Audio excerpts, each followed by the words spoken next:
तो हेलो दोस्तों, क्या हाल चाल है। एक बार फिर आए हैं अपने यूट्यूब चैनल में। आप सभी लोगों का हार्दिक अभिनंदन करता हूं अपने channel investment IQ with Deepak Kumar में। तो चलिए, आज का टॉपिक रहेगा हमारा सिल्वर ईटीएफ, यानी कि सिल्वर में कैसे निवेश करें, वो भी सेफ और सुरक्षित तरीके से। आप लोगों ने तो अक्सर ऐसा देखा ही होगा या सुना होगा अपने घर में माता पिता या बड़े बुजुर्ग लोगों से कि सिल्वर जो है, सोना और चांदी बहुत ही सुरक्षित निवेश है, यानी सुरक्षित सेफ इन्वेस्टमेंट है। भविष्य में सोना चांदी में निवेश कर लो, जमीन ले लो, घर ले लो। ये आम लोगों की इन्वेस्टमेंट की धारणा होती है, जो इंडिया के हमारी जो पहले की धारणा है। बहुत कम लोग शेयर बाजार को, मतलब आधे से ज्यादा इंडियन लोग तो अभी भी शेयर बाजार को जुआ कहते हैं। यानी जुआ, शेयर बाजार तो एक सट्टा है, वहां आप लोग पैसे लगाएंगे, पैसे डूब जाएगा। ये सट्टा है, ये है, पैसा लॉस होता है, पैसे की रिकवरी नहीं होगी। हाँ, बट वहीं सोने चांदी में इन्वेस्टमेंट को लेकर काफी उत्साह है लोगों में कि जो सिल्वर है या गोल्ड है या कहीं रियल एस्टेट में या मकान में पैसा इन्वेस्ट कर दिया जाए तो उसमें काफी अच्छा पोटेंशियल ग्रोथ मिलता है। तो आज चर्चा करेंगे सिल्वर में कैसे निवेश किया जाए। देखिए दोस्तों, सिल्वर में निवेश करने के दो तरीके हैं। एक है आपका फिजिकल और एक है आपका डिजिटल। तो फिजिकल में तो यही हो गया कि सोना ले लिया या चांदी ले लिया और उसको 5 साल 10 साल के लिए होल्ड करते हैं तो चांदी का भाव तो ऑटोमेटिक बढ़ेगा ही, क्योंकि ये सबको पता है कि सोना और चांदी कभी नीचे नहीं, उनका भाव लिक्विडिटी होती है वो बाजार के उतार चढ़ाव के कारण। लेकिन देखा जाए तो इनका सोना और चांदी हमेशा ऊपर ही जाता है। इनका मतलब भाव है, जो इनका दाम है, हमेशा ऊपर की ओर ग्रोथ करता है। फिजिकल में हमने सोना या चांदी सिल्वर खरीद लिया और उसको अपने पास रख लिया। भविष्य में जब इसके दाम बढ़ेंगे, 5 साल 10 साल बाद इसको बेच देंगे तो प्रॉफिट मुनाफा कमा लेंगे। ये फिजिकल रहा। बट क्या फिजिकल सेफ है? मान लीजिए हम 5 किलो चांदी खरीद लें घर में और रख दे, कल को चोर उचक के चोरी करके ले जाए, फिर तो ये भी सुरक्षित नहीं है। एक दूसरा उपाय है इसका डिजिटल, यानी डिजिटल मोड में कमोडिटी यानी सिल्वर को कैसे बाय करें। तो डिजिटल मोड में सिल्वर को खरीदने के दो तरीके हैं। एक तो कमोडिटी बाजार में फ्यूचर ट्रेडिंग होती है इसकी, और एक होता है आपका इक्विटी सेगमेंट में सिल्वर का सिल्वर बीज Nippon India silver ETF fund, जो म्यूचुअल फंड संचालित करता है। निप्पॉन इंडिया म्यूचुअल फंड संचालित करता है इस सिल्वर बीज यानी सिल्वर ईटीएफ को। तो यहाँ हम कमोडिटी बाजार जो है वो फ्यूचर सेगमेंट में होता है। तो फ्यूचर सेगमेंट भी देखा जाए तो सेफ नहीं है। हालांकि वो ट्रेडर्स ट्रेडिंग के लिए सही है, लेकिन उसमें फ्यूचर में इन्वेस्टमेंट नहीं होती, क्योंकि उनके फ्यूचर में 3 महीने 4 महीने 5 6 महीने पहले के वो फ्यूचर कॉन्ट्रैक्ट होते हैं, जो समय आने पर वो एक्सपायर हो जाते हैं। बट अगर हम सिल्वर बीज यानी निप्पॉन इंडिया सिल्वर ईटीएफ की बात करें तो इसमें लॉन्ग टाइम में एसआईपी भी कर सकते हैं और इसमें इन्वेस्टमेंट भी कर सकते हैं। तो चलिए आज सिल्वर ईटीएफ यानी निप्पॉन इंडिया सिल्वर बीज के बारे में चर्चा करेंगे। तो निप्पॉन इंडिया सिल्वर ईटीएफ ये एक ओपन एंडेड कमोडिटी सिल्वर योजना है जो रिलायंस म्यूचुअल फंड की है। जो सिल्वर में कमोडिटी में ट्रेड कर रहे हैं उनको एक सट्टे का चस्का लगा रहता है, क्योंकि उनको कमोडिटी में बहुत ही कम मार्जिन लगता है और उनको सिल्वर फ्यूचर कॉन्ट्रैक्ट में लीवरेज मिलता है। बट ये सिल्वर फ्यूचर कॉन्ट्रैक्ट सेफ नहीं है और ना ही प्रॉपर इन्वेस्टमेंट मानी जाती है। हाँ, अगर वही पूरा पैसा लगा के, क्योंकि सिल्वर ईटीएफ तो पूरे पैसे दे के ही काम कर सकता है और वो भी रिस्क फ्री ट्रेड, तो सिल्वर बीज से अच्छा कुछ नहीं है। 2-3 लाख का अमाउंट है और सबसे बढ़िया, अगर इतना पैसा है तो सबसे अच्छा है कि आप सिल्वर ईटीएफ में इन्वेस्ट करें। इसमें अच्छा रिटर्न मिलेगा और साल में 2-3 बार तो मेरे को कम से कम 12 से 14% रिटर्न मिल ही जाएगा।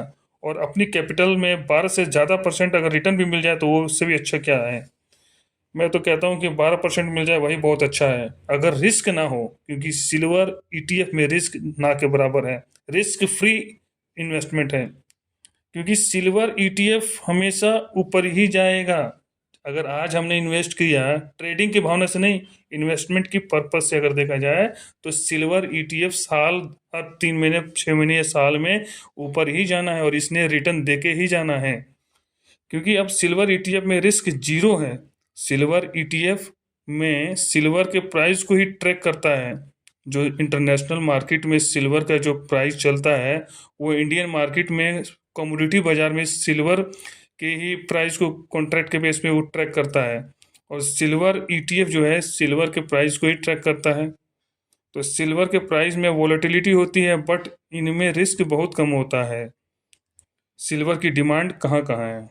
देखिए, सिल्वर की डिमांड बहुत बड़े बड़े इंडस्ट्री में, जैसे सेमीकंडक्टर, चिप बनाने वाली कंपनी हो गई, बैटरी बनाने वाली इंडस्ट्री हो गई में होता है, या कोई फार्मास्यूटिकल्स कंपनी हो गई, बहुत सी दवाई कंपनियां हैं। इंटरनेशनल मार्केट में सिल्वर की बहुत डिमांड है। मेटल सेक्टर हो गया, या केमिकल कंपनी में भी सिल्वर की डिमांड काफ़ी ज़रूर होती है। और इसलिए सिल्वर के जो प्राइसेस हैं इकोनॉमिकल साइकिल के लिए काफ़ी ज़्यादा सेंसिटिव होते हैं। सिल्वर ETF में रिटर्न जो है 10%, 12% के आसपास या 13% के आसपास मिल जाता है, लेकिन इसमें रिस्क ना के बराबर है। रिस्क फैक्टर एकदम ख़त्म है, क्योंकि लॉन्ग टर्म में देखी जाए तो गोल्ड और सिल्वर के प्राइस हाई की यानी मतलब ऊपर ही बढ़ने हैं। आइए देखते हैं ज़रा इनका एक बार चार्ट एक बार फंडामेंटल देख लेते हैं सिल्वर 20 का। तो एक साल का अभी फ़िलहाल इसमें रिटर्न दिखा रहा अब तक 6.77% 1 ईयर का रिटर्न है। तो फ्लक्चुएशन देख सकते हैं, वोलेटिलिटी इसमें सिल्वर में काफ़ी ज़्यादा वोलेटिलिटी होती है। इनके भाव जो है इंटरनेशनल मार्केट के अकॉर्डिंग, जैसे ज़्यादातर अमेरिका में जो FOMC की बैठक या फेड के जो ब्याज रेट होते हैं उनके कट होने या उनके ब्याज रेट बढ़ने से, फेडरल रिजर्व बैंक के ब्याज रेट बढ़ने की वजह से भी इनके सिल्वर गिरते हैं। अगर ब्याज रेट कम होती है, डिक्रीज होती है, तो सिल्वर के भाव बढ़ते हैं। तो इंटरनेशनल मार्केट में ये जो सिल्वर के भाव हैं वो अमेरिका के ऊपर ज़्यादा, मतलब फेड के ऊपर जो इंटरेस्ट रेट है उनके ऊपर डिपेंड करते हैं। बाकी देखा जाए अपना तो भैया देखो, सबसे बढ़िया हमारी सिल्वर की जो स्ट्रेटजी है कि जब भी सिल्वर का ETF 2% 3% करेक्शन होता है, 2% 3% ETF गिरता है, यही सबसे अच्छा मौका होता है उसमें पैसा लगाने का। अगर कोई भी ETF, सिल्वर की ही नहीं, कोई ETF अगर 3% 2% करेक्शन होता है, अगर नीचे गिरता है, तो उसमें पैसा लगाने का बहुत अच्छा अपॉर्चुनिटी है। और उसमें फिर एक बार गिरे हुए मार्केट में अगर हम पैसा लगाएंगे तो वो इंडेक्स ऊपर ही जाना है। सिल्वर का जो इंडेक्स होता है, इस सिल्वर को प्राइस को ही ट्रैक करता है। तो ये सिल्वर का ETF है, ये गिरने के बाद ये ऊपर ही इसने जाना है। तो आइए देखते हैं इसके बारे में। तो इसका अभी प्राइस चल रहा है 72.47 रुपीज़, 72.49 रुपीज़ चल रहा है। वॉल्यूम बहुत अच्छा खासा इस ETF में है। जो निप्पॉन इंडिया ETF सिल्वर ब्रीज जो है उसका वॉल्यूम भी 20 लाख से ऊपर है, जो काफ़ी बढ़िया है। बाइंग सेलिंग की कोई दिक्कत नहीं आएगी। बाकी इसका निप्पॉन इंडिया सिल्वर ETF नाम है। असेट्स अंडर मैनेजमेंट में देखा जाए तो 1518.1 CR, मतलब 1518.1 करोड़ रुपए इस असेट्स अंडर मैनेजमेंट में, इस फंड के अंदर इन्वेस्टेड है। और इस फंड को 2022 में स्टार्ट किया गया था। और इसके फंड मैनेजर हैं विक्रम धवन जी हैं। एक्सपेंस रेशियो की बात करें तो इसमें एक्सपेंस रेशियो 0.51% है, और ट्रैकिंग एरर एकदम ना के बराबर है, लमसम वही 0.56% है। 0.56 कोई ज़्यादा बड़ी बात नहीं है। एक्सपेंस रेशियो भी देखा जाए तो इसमें बहुत कम है, 0.51% है इस सिल्वर ETF में। तो सिल्वर ETF कहीं ना कहीं एक सेफ और सुरक्षित फ्यूचर सिक्योर इन्वेस्टमेंट प्लानिंग है।